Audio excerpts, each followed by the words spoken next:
चलो बच्चे ध्यान दो, बारिश की वजह से कम आए क्या बच्चे? हाँ स्टार्ट है ना, ओके। तो हमें टॉपिक जो पढ़ना था वो था ratio of areas of two triangles, ठीक है? चलो बैठो।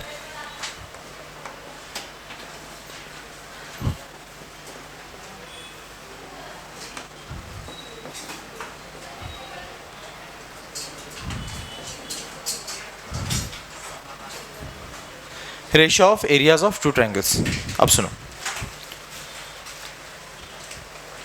दो ट्राइंगल्स के एरिया का रेशियो तीन अलग अलग कंडीशन में हम पढ़ेंगे, ओके? दो ट्राइंगल के एरिया का रेशियो तीन अलग कंडीशन में पढ़ेंगे। अब पहले जो है, अब इसको कंडीशन बोलो या केस बोलो, केस 1, केस 2, केस 3, इस तरीके से बोल सकते हैं हम। तो देखो यार, मान ले मेरे पास एक ट्राइंगल है कुछ इस तरीके से, जिसको मैं बोल देता हूँ ट्राइंगल ABC। क्या बोल दूँ? Triangle ABC। हेलो, हाँ प्रियांशु, हाँ हाँ यस यस, क्लास में। Okay okay okay dear.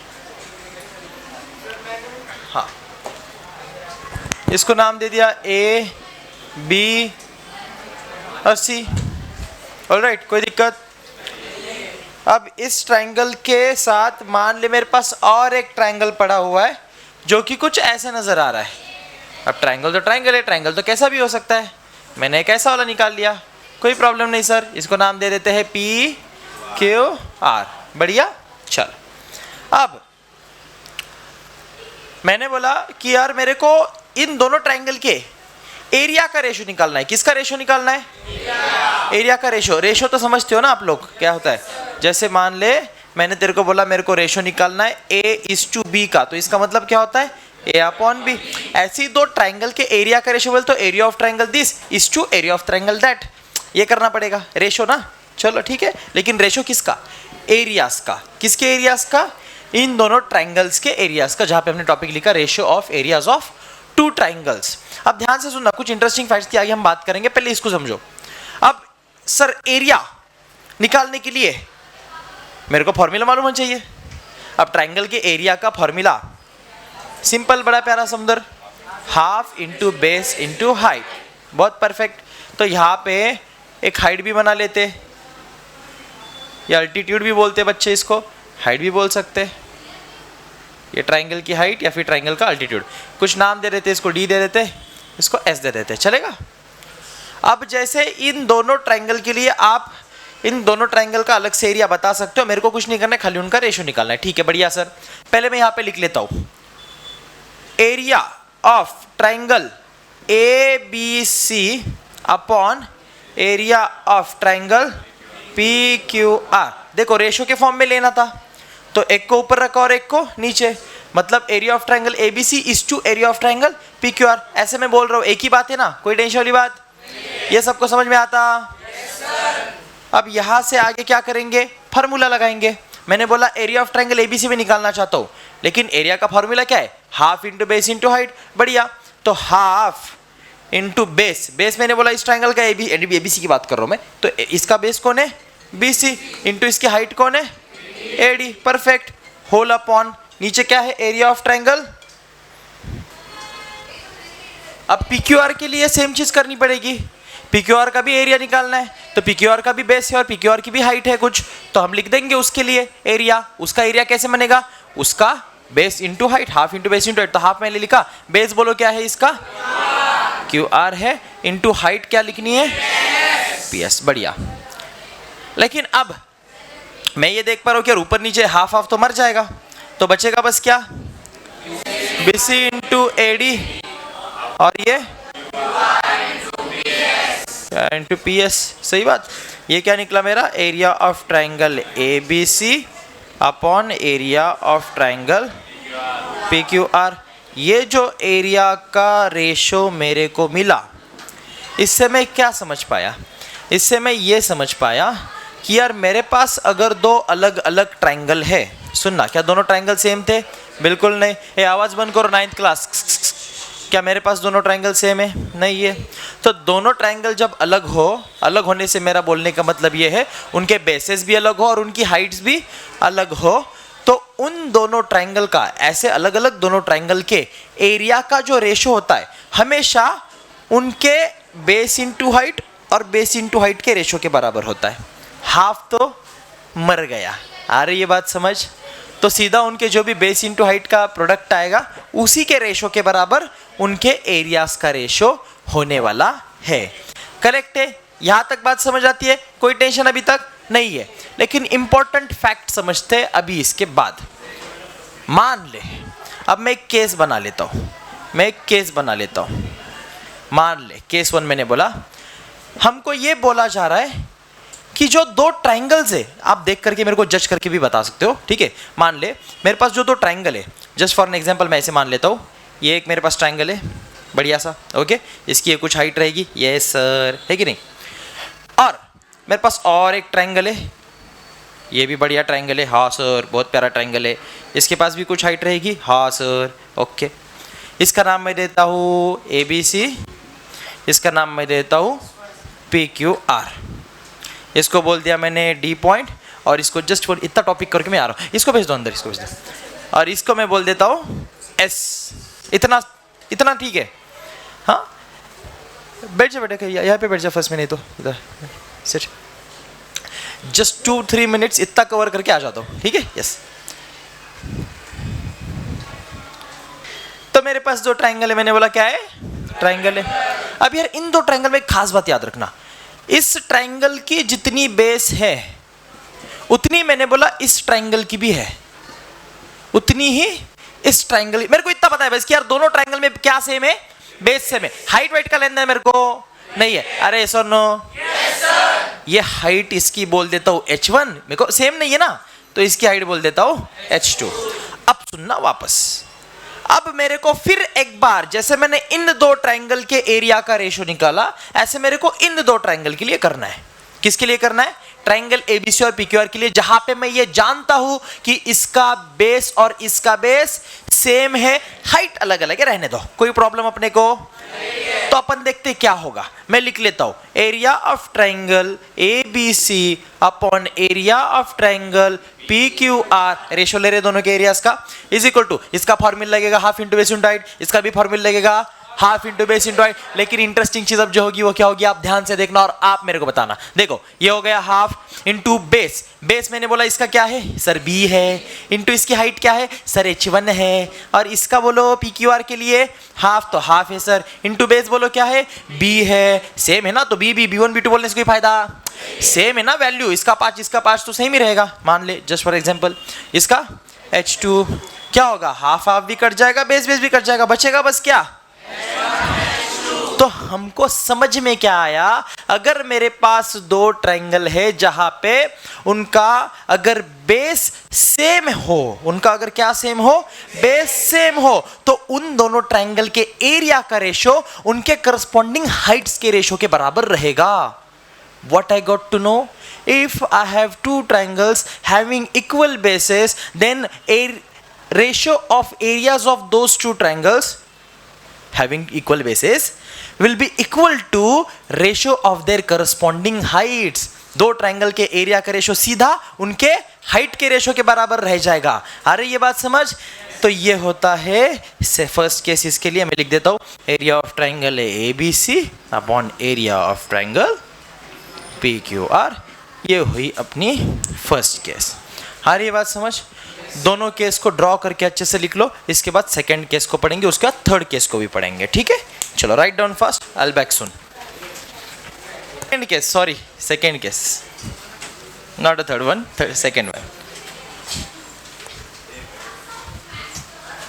अच्छा ड्रॉ किया सबने बराबर से, लिख भी लिया, वेरी गुड। अब थर्ड वाले में समझो, अरे यार ये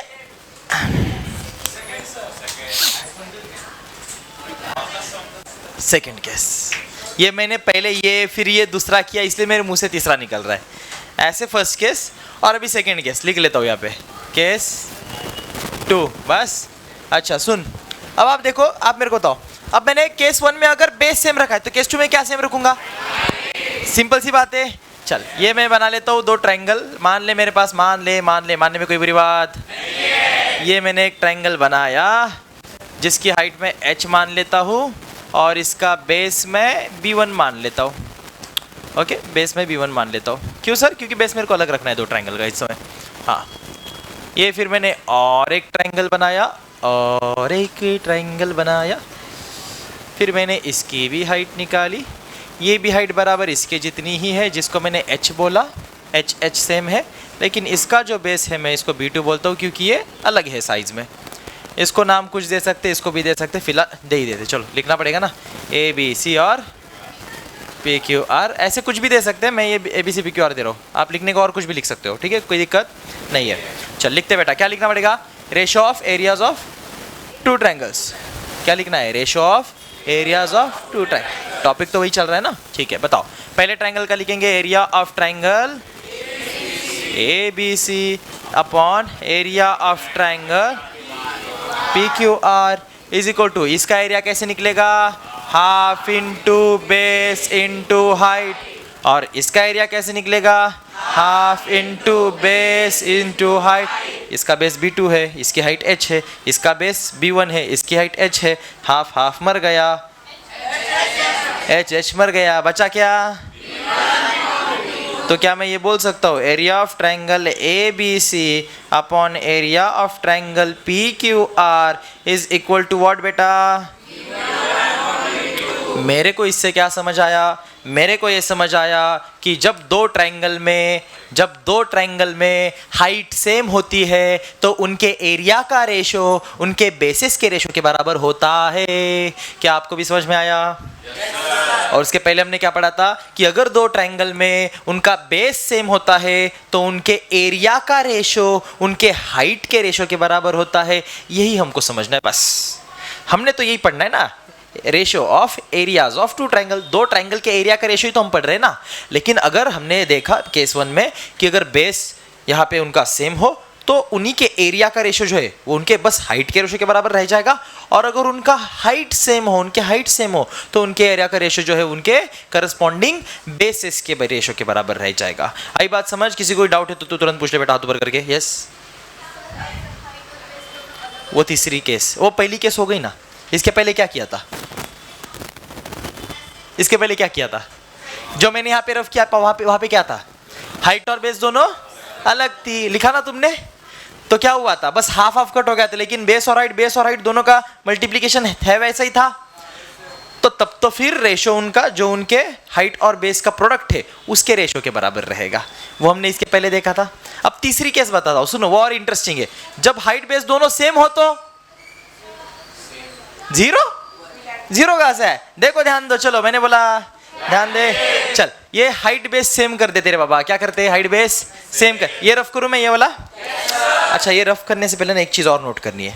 यहाँ पे एक स्टेटमेंट भी लिखते हैं हम लोग ताकि आपको आगे चल करके ध्यान में रहे कि when the two triangles having equal basis, okay, and different heights, then the ratio of their areas is equal to ratio of their corresponding heights. ये लिखना होता है। फिर यहाँ पे लिखेंगे, लिखोगे आप वो स्टेटमेंट या एंड में बताओ? वो स्टेटमेंट में आपको बताओ, चलेगा ना? अब ये रफ कर दूं?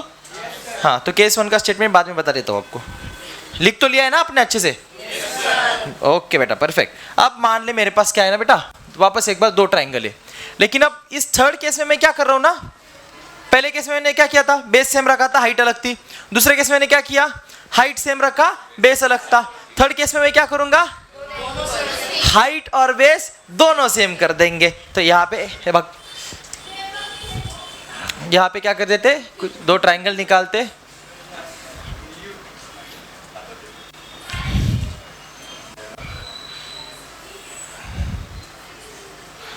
निकालते।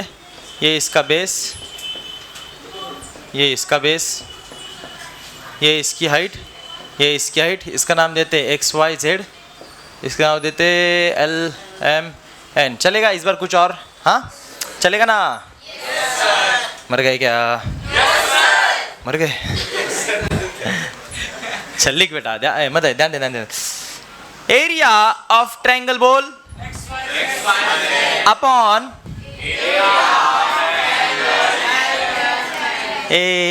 भाजी मार्केट। एक साथ हाँ एक साथ बोलो, हाँ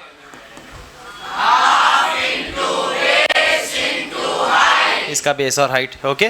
ऐसे ही इसके लिए भी इस ट्रायंगल का एरिया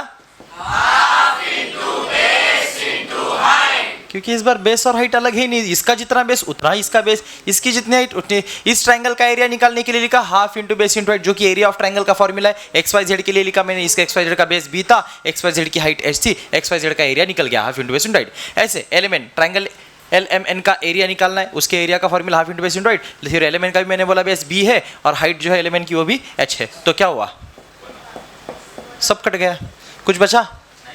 तो यहाँ पे होता है area of triangle XYZ upon area of triangle LMN is equal to, इसको बोलते हैं रेशो 1:1। क्या बोलते हैं रेशो?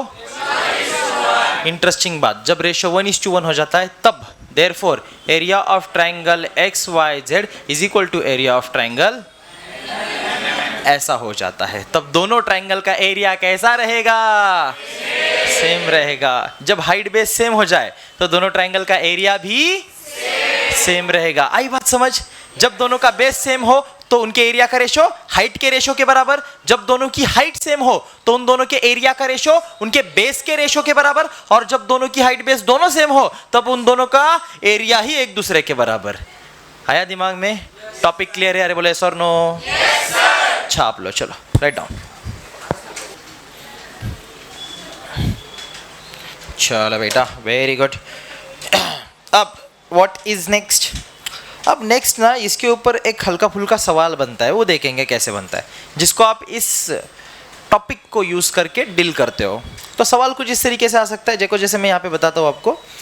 हमको बोलेंगे एक डायग्राम दे देंगे, पहले तो मैं डायग्राम बना लेता हूँ, लिसन। और इसको आप बड़े आसानी से आप देखकर भी सॉल्व कर सकते हो, कोई इट्स नॉट रॉकेट साइंस, कोई बड़ी चीज़ नहीं है। देखना, मैं पहले बनाता हूँ, आप देखो आपको समझ में आता है क्या मैं क्या बोल रहा हूँ।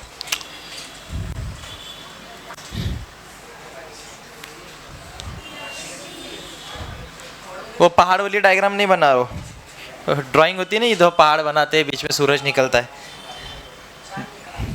चांद।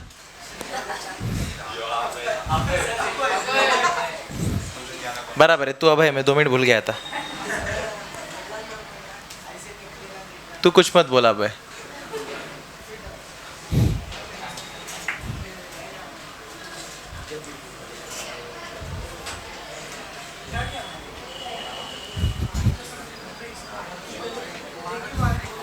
ठीक है, ऐसे कुछ फिगर दे रखी है, इसका नाम है ABC और ये है D, ये है E और ये है F। So this is what we have in a given figure. यहाँ पे जो डायग्राम, ये फिगर जो दे रखी कुछ इस तरीके से दिए। अब क्या इंफॉर्मेशन अपने पास? अपने पास इंफॉर्मेशन ये है, बोलता है in adjoining figure, in adjoining figure AE is perpendicular, ये उल्टा टी परपेंडिकुलर का साइन होता है 90 डिग्री, ठीक है। AE इज परपेंडिकुलर टू किसको बेटा? BC, जो इसे सेगमेंट BC। फिर बोलता है किसकी आवाज है? क्या हुआ, क्या हुआ पूनम? हो गई ना 10वीं? हाँ आए ना, अच्छे मार्क्स भी आए, टॉपर भी बना, सब्जेक्ट भी टॉप किया, 12th साइंस में पढ़ रहा है अभी, फिर भी 10th में आके बैठने का है। चल निकल फिर बाहर चल। तारे उसको दिख नहीं रहा है, पागल है क्या तू? नहीं तो उसको आगे बेटा, तू पीछे बैठ।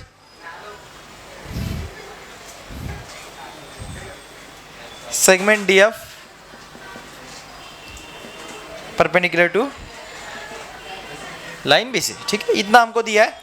आगे बोलता है कि AE जो है, ध्यान दो बेटा, अरे मैंने बोला हाँ ध्यान दे, ये देख AE जो है ये 4 है, DF जो है वो 6 है। फिर बोलता है देन फाइंड, क्या फाइंड करना है? Area of triangle ABC is to, या फिर upon area of triangle DBC। ये रेशो अपने को निकालने के लिए बोला है। 2 मिनट बच्चा इंफॉर्मेशन को रीड कर ले और डायग्राम को ध्यान से, फिगर को ध्यान से देख ले। आंसर आपको तुरंत क्लिक होना चाहिए। क्लिक नहीं हो रहा है तो मैं क्लिक करा देता हूँ, ठीक है, टेंशन लेने करे। किस किस को हुआ, किस किस को फील हुआ टॉपिक पढ़ाने के बाद? जो फील नहीं हुआ, जिसको समझ में नहीं आया, वो टॉपिक को समझे ही नहीं है। मतलब दिमाग खोल के जरा इस्तेमाल किया करो उसको। हाँ, अंदर रख के उसको सड़ा दोगे ऐसे? अरे बोलो, उसको इस्तेमाल करो बेटा। जो टॉपिक मैंने अभी पढ़ाया ना आपको, इसके पहले का जो कंडीशंस केसेस पढ़ाई, उसी के ऊपर ही बेस्ड है। देखो जरा कुछ दिमाग लगता है क्या? अगर नहीं लगता है तो टेंशन मतलब मैं बता दूंगा। पहला क्वेश्चन है, बोलोगे सर पहला क्वेश्चन समझाया भी नहीं, ऐसे पूछ रहे हो। समझाऊंगा, अगला वाला तो आपको करना होगा, लेकिन पहले आप कोशिश करो।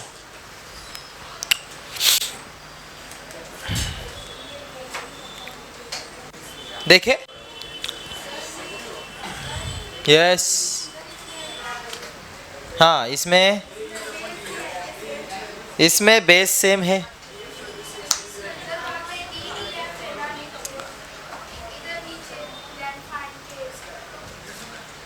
हाँ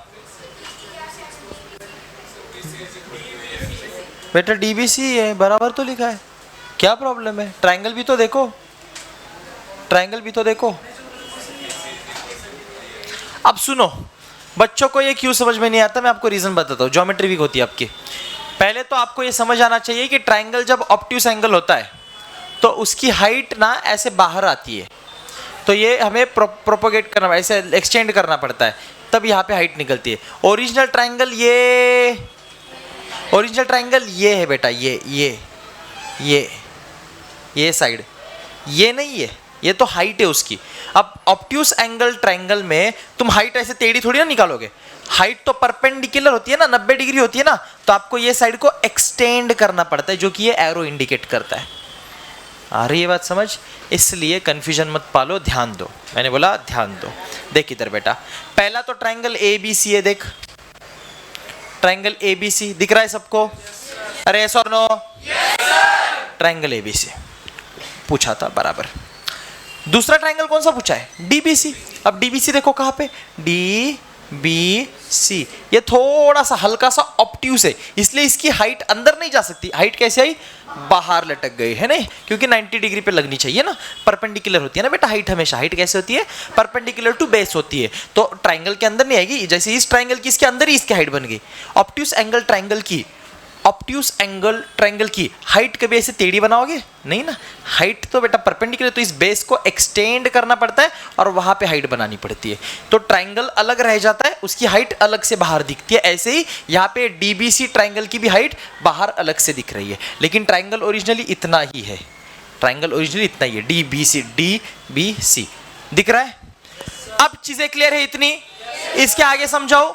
चल, फिर मैंने बोला यार इन दोनों ट्रायंगल में क्या मेरे को बेस BC कॉमन नजर आ रहा है? देखो ध्यान से, ट्रायंगल ABC का भी बेस BC ही है और ट्रायंगल DBC का भी बेस सेम लेंथ का बेस है, मतलब बेस हो गई कॉमन। और अगर कॉमन बेस हो तो एरिया का रेशो दोनों का कैसे रहेगा? हाइट के रेशो के बराबर। क्या ये टॉपिक हमने पढ़ा इसके पहले? हमने पढ़ा था ना कि अगर दो ट्रायंगल के एरिया का रेशो निकालना है और उनका अगर बेस सेम हो तो उनके एरिया का रेशो उनके करस्पॉन्डिंग हाइट के रेशो के बराबर होता है। सीधा हम यहाँ पे प्रिंसिपल यूज कर देंगे और यहाँ पे डायरेक्ट सॉल्यूशन में लिख पाएंगे बेटा, डायरेक्ट सॉल्यूशन में लिख पाएंगे। यहाँ पे अब मैं थोड़ा ज़्यादा डायरेक्ट लिखता हूँ, आप तो थोड़ा शुरू में लिख सकते हो गिवन डेटा एंड ऑल। मैं लिखता हूँ area of triangle ABC upon area of triangle क्या है? DBC है। ए बेटा ध्यान दे, हाँ, एरिया ऑफ ट्रायंगल मैं ये नहीं अब करूंगा हाफ इंटू बेस नहीं, टॉपिक काय के लिए पढ़ा है? Ratio of area of triangles काय के लिए पढ़ा? टॉपिक पढ़ा ना, hashtag ratio of area of two triangles, काय के लिए पढ़ा? इसी के लिए पढ़ा। उसके अंदर केस पढ़ी कि नहीं पढ़ी? हाँ, सीधा यूटिलाइज करेंगे। हम बोलेंगे इन दोनों ट्रायंगल में अगर इनका बेस कॉमन है तो इनके ट्रायंगल का एरिया का रेशियो इनके करस्पॉन्डिंग हाइट के रेशियो के बराबर होगा। ABC की हाइट बोल कौन? AE। ABC की हाइट बोल कौन? AE। तो ये लिख दिया AE अपॉन इसकी दूसरी इसकी करस्पॉन्डिंग हाइट के रेशियो के बराबर, मतलब ABC की लिख दी। अब DBC की बताओ, DBC की हाइट कहां पे आ रही है? ऑब्ट्यूस होने के कारण बाहर आ रही है, जो कि कौन है? DF। अरे समझ में आया कि नहीं आया? परफेक्ट। अब बता, AE दिया क्या सर? डीएफ दिया क्या सर? बोलो कितना आएगा? 2 2 जा 4, 2 3 जा 6, 2/3 आया। एरियाज का रेशो कितना आया? लास्ट में बढ़िया लिख देंगे, therefore area of triangle ABC upon area of triangle DBC is equal to कितना? डब्बा बनाओ, देयरफॉर का साइन लगाओ, आंसर ठोको। ठीक है, ये इस तरीके से आपको सॉल्व करना है टॉपिक का इस्तेमाल करते हुए। आया समझ? इंटरेस्टिंग है, इजी है। ये मैंने किया, एक आपको दूं? पहले ये छाप लो, फिर आपके लिए एक सवाल।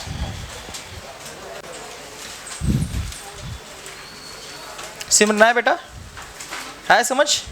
यस। इसको रीजन भी देना होता है। आप ये जब स्टेप करते हो ना, तो ये आप इसके नीचे लिखते हो, नहीं ये आप इसके नीचे लिखते हो यहाँ पे ऐसे, इज इक्वल टू बोलोगे आप कितना? 4/6, फिर आप करोगे 2 2 जा 4 2 यहाँ पे इसका रीजन लिखना होता है। ये लिखने के बाद क्या रीजन लिखते हो आप? लिखोगे bases are equal hence area proportional to heights. Bases are equal hence area proportionate to their। देखो आप ये कर पाते हो क्या? ठीक है, बहुत प्यारा सवाल है। सबकी टेक्स्ट बुक्स जो है वो बंद रहेगी, हाँ, पर text book should be close, क्योंकि ज़रूरत नहीं है। जो मैं सामने दूंगा वही से आपको, हाँ, जो करना है। तो क्योंकि सॉल्ड एग्जाम्पल में ले रहा हूँ, आप देख के लिखोगे कोई फ़ायदा नहीं रहेगा, है ना। आपको आता है तो हाँ बोलो, नहीं आता है तो ना बोलो, हम पढ़ा देंगे। लेकिन प्रामाणिक बने, ईमानदारी से जो भी है। ए बेटा देख के क्यों लिख रहा है? चल, हाँ, इसके बाद जो थ्योरम हम पढ़ने जाने वाले हैं वो बहुत इंपॉर्टेंट है इस चैप्टर का, जिसको बोलते हैं बेसिक प्रोपोर्शनलिटी थ्योरम। एग्जाम में आता है, ठीक है, बीपीटी, इसको यूज़ भी बहुत किया जाता है।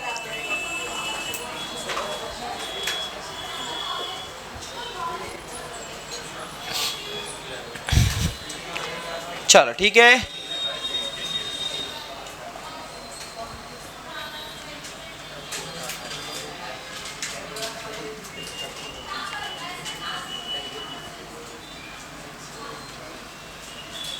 कुछ इस तरीके से जो है फिगर बनी हुई है, जहाँ पे इसका नाम है ABCD। ये भी राइट एंगल है, ये भी राइट एंगल है। हमको बोला है बेटा in figure BC is perpendicular to AB। फिर बोलते हैं AD is perpendicular to AB। BC भी AB को परपेंडिकुलर है और AD भी AB को परपेंडिकुलर है। और आगे हमको इंफॉर्मेशन दी है BC जो है, ध्यान दे, BC जो है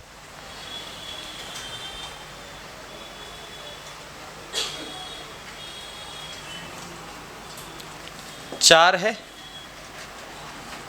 AD जो है 8 है। Then find area of triangle ABC upon area of triangle ADB। ठीक है, चलो सॉल्व करो। देखो आसान है ना, नहीं लिख के दिखाना पड़ेगा, ढंग से पूरा लिखो, ढंग से पूरा लिखो। Area of triangle this upon this is equal to this upon that, उसका रीजन, फिर उसके अंदर वैल्यू पुट की, फिर उसको सॉल्व किया, ऐसे सब कुछ करके बताओ। बढ़िया तरीके से लिख के करके ड्रॉ, भाई सब करो अच्छे से, सब ज़रूरी है। बोर्ड टाइप रिप्रेजेंटेशन होना चाहिए अच्छा अपना, जैसे मैं आपको पढ़ाता हूँ उसी तरीके से कंटिन्यू किया करो।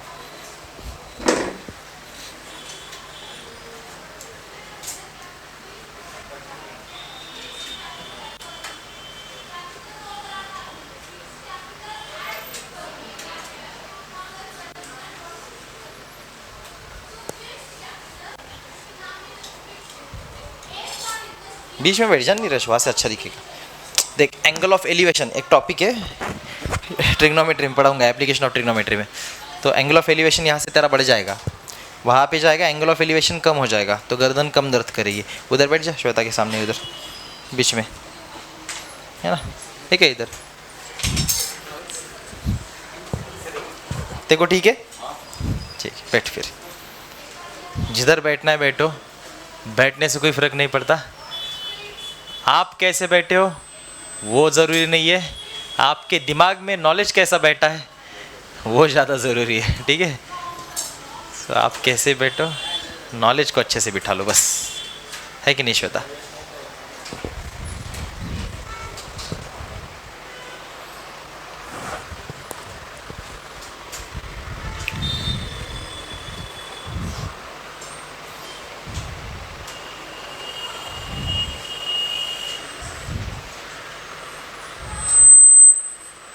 यहाँ पे आने पे कोई कोई करता है।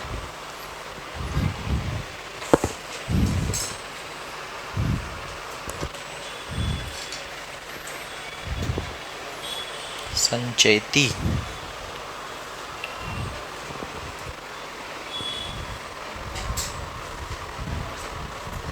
देख, नो स्केल नथिंग, अपना हाथ से फटाफट कुछ खींच लिया, लाइन इधर उधर, हाँ खेल खत्म, सर तो देखेंगे ही नहीं। हाँ, और बोर्ड का रिप्रेजेंटेशन क्या? आदत बेटा, आदत, छोटी छोटी चीज़ों से हमको आदत लगती है। अभी से अच्छे करने की आदत लगाओ तो बोर्ड में भी वही अपने आप निकल आएगा। और ये राउंड ब्रैकेट बनाया करो, स्क्वायर ब्रैकेट नहीं, ठीक है। मैंने बनाया स्क्वायर ब्रैकेट नहीं ना बेटा, तो तुम क्यों बना रही हो? हर ब्रैकेट का अपना मतलब होता है। स्क्वायर ब्रैकेट राउंड ब्रैकेट के बाद आता है, ठीक है, स्क्वायर पैरेंथेसिस बोलते हैं उसको।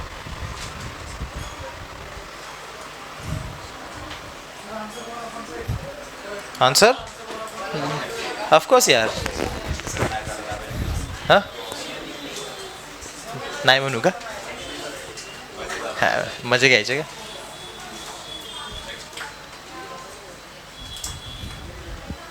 और एक दे दूं? ठीक, अच्छे से लिखा आपने? अच्छे से लिखना जैसे सिखाया उस तरीके से। अरे बेटा तुम्हें, हाँ मैंने क्वेश्चन दिया था, ये सबका हो गया? ये आंसर आपका 1/2 आया? Very good. एक और सवाल दे दूं? एक और सवाल, फिर बीपीटी स्टार्ट कर देते तुरंत। ओके, एक और सवाल। ये अगर आपने कर दिखाया, एक नंबर, यही पे दे देता हूं। लेकिन कोई आंसर लिख नहीं करेगा, जिसको आया ना वो नोटबुक बंद करके चुपचाप बैठ जाओ। एंड में देखेंगे कितने बच्चे कर पाते हैं और कितने बच्चे नहीं कर पाते, ठीक है? यस।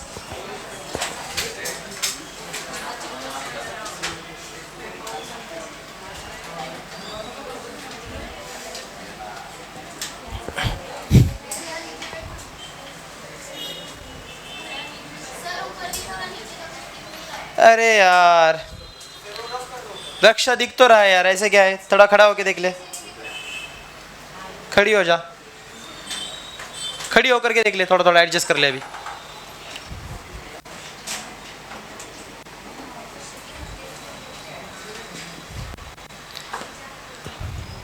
आप तो ऐसा बोल बोल के मेरे को फिर वो उकसा रहे हो, वो स्टेज बनवाने के लिए, ऐसे ऐसे सीढ़ियों वाला बनवा लूँ सच में? ठीक है, बना लेते, चलो ठीक है, वादा रहा। अच्छा, इसमें इंफॉर्मेशन क्या है देखो, मैं डायरेक्ट इंफॉर्मेशन लिखता हूँ, एडजॉइनिंग फिगर वगैरह ऐसा सब नहीं लिखता हूँ, सीधा लिखता हूँ segment P S perpendicular to segment R Q, फिर बोला सेगमेंट, अरे हैंडराइटिंग समझ में आ रही? Q T perpendicular to segment, अरे क्यू टी मतलब क्यू टी ठीक है, सेगमेंट पी आर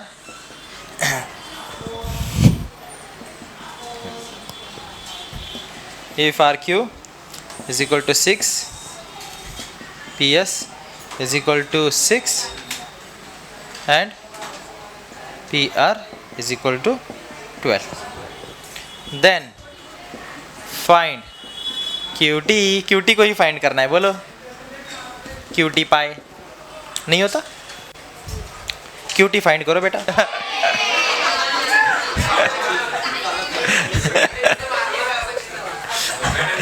ऐसा भी होता है ऐसा भी होता है हमारे यहाँ अच्छा ठीक है, ध्यान दो, हम जो थ्योरम पढ़ने जा रहे हैं उसका नाम है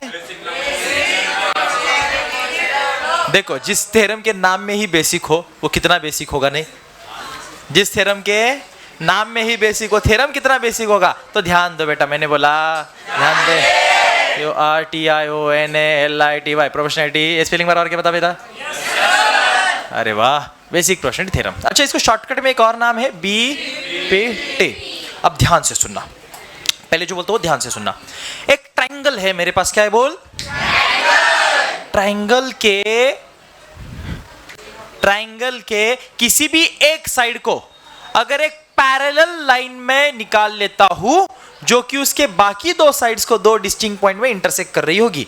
नहीं समझ में आया? ध्यान दो, ड्रॉ करके समझते बेटा, ड्रॉ तो वैसे भी करना ही है। ट्रायंगल है मेरे पास, क्या है बेटा? ट्रायंगल के किसी भी एक साइड को, कोई भी हो सकती है, ये कंपलसरी नहीं है, लेकिन हमेशा ये बेस वाले को निकालना थोड़ा अच्छा लगता है, ड्रॉ करने में मजा आता है। कोई भी हो सकती है, किसी भी एक साइड को, ट्रायंगल की किसी भी एक साइड को अगर मैं पैरेलल लाइन निकाल लूं और वो पैरेलल लाइन उसके बाकी दो साइड्स को दो डिस्टिंक्ट पॉइंट में इंटरसेक्ट करती है, तो वो जो बाकी की दो साइड्स है उनके जो छोटे छोटे सेगमेंट्स बन जाते हैं वो सेम प्रोपोर्शन में रहते हैं। ये बोलता है बेसिक प्रोपोर्शनैलिटी थ्योरम। अब सर क्या नहीं समझ आया? तो वापस एक बार देखो, इसको नाम दे देते हैं। मान ले, अब बुक वाला नाम दूं कि अपने मन का दूं? अपने मन का। छोड़ो बुक को गोली मारो। ABC, ABC में नाम दिया। So we have triangle ABC where line L is parallel to segment BC। ये ज्योमेट्रिकल भाषा में मैंने बोल दिया, समझ में आया? So we have triangle ABC, या बोलेंगे in triangle ABC line L is parallel to segment BC and intersects segment AB and AC in points P and Q respectively। यही लिखा होता है, पढ़ लो आगे, यही लिखा होता है, ठीक है? कोई बात नहीं, मैं और एक बार बता दूं, ठीक है? निश्चय लिखा in triangle ABC line L is parallel to segment BC which intersects side AB and AC in two distinct points P and Q respectively। Clear? इतना आ गया। अब इस वजह से क्या होगा? इस वजह से क्या होगा? इस वजह से होगा ये AP upon PB will be equal to AQ upon QC। लेकिन ये हमें करना है प्रूफ। ऐसा क्यों होगा? हमेशा जब भी किसी ट्रायंगल को एक लाइन पैरेलल चली जाएगी और जो कि पैरेलल लाइन है उसके जो पैरेलल है जिस साइड को, उस साइड्स को छोड़ के बाकी जो दो साइड उनको दो डिस्टिंक्ट पॉइंट में इंटरसेक्ट करती हुई जाएगी, तो उन दो साइड्स के जो सेगमेंट्स बन जाएंगे वो सेगमेंट्स का रेशियो प्रोपोर्शनल रहता है हमेशा। ऐसा क्यों होता है? ये हमें प्रूफ करना है इन दिस थ्योरम जिसका नाम है बेसिक प्रोपोर्शनैलिटी थ्योरम। क्या थ्योरम क्या बोलना चाहता है? थ्योरम क्या बोलना चाहता है? थ्योरम ये बोलना चाहता है, थ्योरम क्या बोलना चाहता है, ये आपको समझ में आया? और ऐसा ही क्यों बोलना चाहता है ये हम प्रूफ करेंगे। Is that clear? तो हमेशा बेटा, क्योंकि पहला थ्योरम अभी हम क्लास 10 में शुरू करने जा रहे हैं, थ्योरम को लिखने का एक तरीका, एक सलीका, एक फॉर्मेट होता है। उसी तरीके से, उसी सलीके से, उसी फॉर्मेट में हमेशा हम हर थ्योरम को लिखेंगे। तो थ्योरम को लिखने के लिए सबसे जरूरी उसका होता है स्टेटमेंट। क्या होता है बेटा? तो स्टेटमेंट हम मन से कभी मैनिपुलेट नहीं कर सकते। जैसा कि तैसा, जो कि तो, जो बुक में दिया हमको वैसा ही एग्जाम में छाप के आना पड़ता है। तो वो रटने वाली चीज है, ठीक है? खैर, फील करके हम समझेंगे भी उसको अच्छे से, वो बात और है, लेकिन उसको आपको जो कि तो एग्जाम में लिखना पड़ेगा। स्टेटमेंट में हम बदलाव नहीं कर सकते। तो थ्योरम में क्या क्या चीजें आती है? थ्योरम का स्टेटमेंट, जिसको हम थ्योरम के नाम से लिखते हैं, THEOREM थ्योरम, उसका स्टेटमेंट लिखेंगे। फिर उसके बाद क्या आता है? लिखते हैं हम लोग गिवन डेटा। क्या लिखते हैं फिर हम? Given data. गिवन के बाद आता है टू प्रूफ। क्या आता है बेटा? टू प्रूफ में ये चीज आएगी जो हम प्रूफ करना चाहते हैं कि हाँ ऐसा ऐसा होता है इस थ्योरम में, तो ये टू प्रूफ आता है।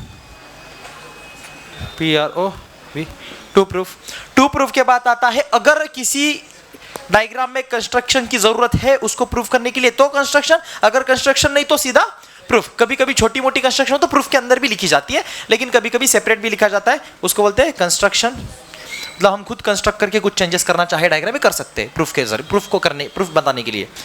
CTION कंस्ट्रक्शन, ये भी है। और कंस्ट्रक्शन के बाद फाइनली आता है प्रूफ, जिसमें हम पूरा थियोरेटिकल मैथमेटिकल जो भी उसका प्रूफ है वो पूरा की पूरा लिखते हैं और फाइनली उसको प्रूफ करते हैं और बड़े खुश हो जाते हैं, हेंस प्रूफ्ड। होता है नहीं? तो ये एक थ्योरम का फॉर्मेट रहेगा। ये क्या रहेगा पूरे थ्योरम का हमारा?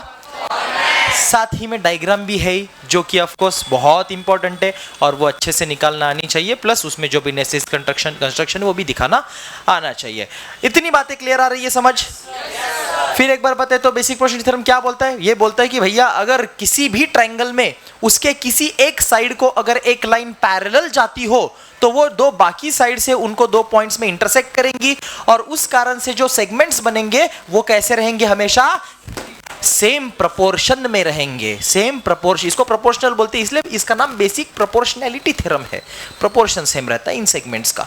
जहां पे हमने देखा इस ट्रायंगल में लाइन एल इस ट्रायंगल एबीसी के बीसी साइड को पैरेलल है, जिसके वजह से एबी और एसी को वो दो डिस्टिंक्ट पॉइंट पी और क्यू रिस्पेक्टिव में इंटरसेक्ट कर रही है और उस कारण से सेगमेंट एपी और बीपी बन रहा है इस साइड का और सेगमेंट एक्यू और क्यूसी बन रहा है अलग साइड का, दूसरे साइड का। तो इस वजह से यहाँ पे जो चीज होती है वो ये होती है, AP upon PB is equal to AQ upon QC। ये प्रोपोर्शन ऐसा बैलेंस सेम रहता है, चाहे आप कैसा ही दुनिया का ट्रायंगल निकालो, चाहे आप किसी भी उसके एक साइड को पैरेलल लाइन निकालो, उससे कोई फर्क पड़ता नहीं। ट्रायंगल ऐसा भी हो सकता है।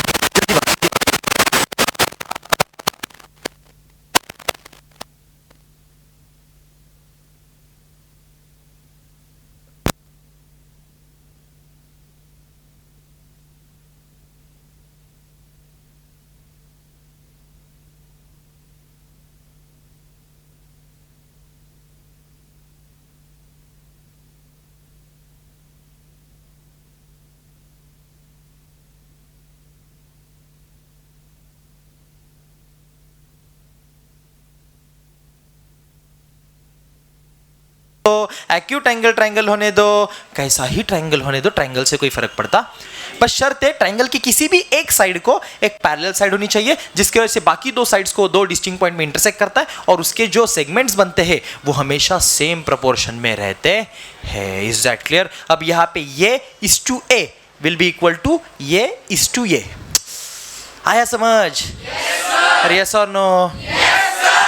अब इस थ्योरम को हम लिखेंगे अच्छे से। थ्योरम क्या बोलता है ये सबको समझ में आ गया। अब थ्योरम ऐसा क्यों बोलता है वो हमें प्रूफ की मदद से समझना पड़ेगा। चलो एक्साइटेड हो?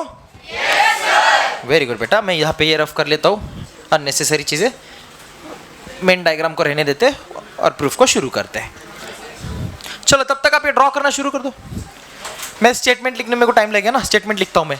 हाँ, देख के छाप लेता हूँ, मैं भी छापने का काम करता हूँ आज, ठीक है? स्टेटमेंट गलत नहीं आना चाहिए, छाप लेता हूँ मैं। आप तब तक ड्रॉ करो, ये लिखो नाम, मैं छाप लेता हूँ। या मैं डिक्टेट कर लूँ, छापने में बहुत टाइम जाएगा। डिक्टेट कर दूँ?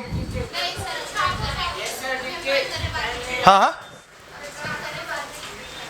ठीक है। इफ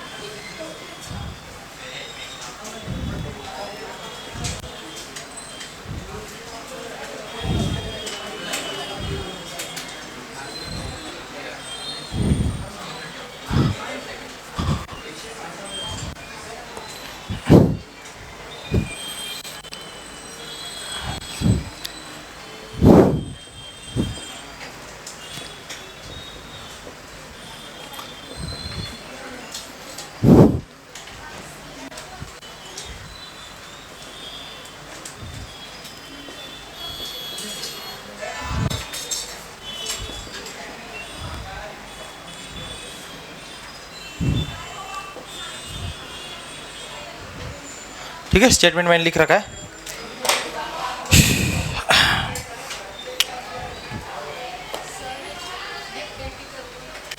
फिर लिखने क्यों लगा है?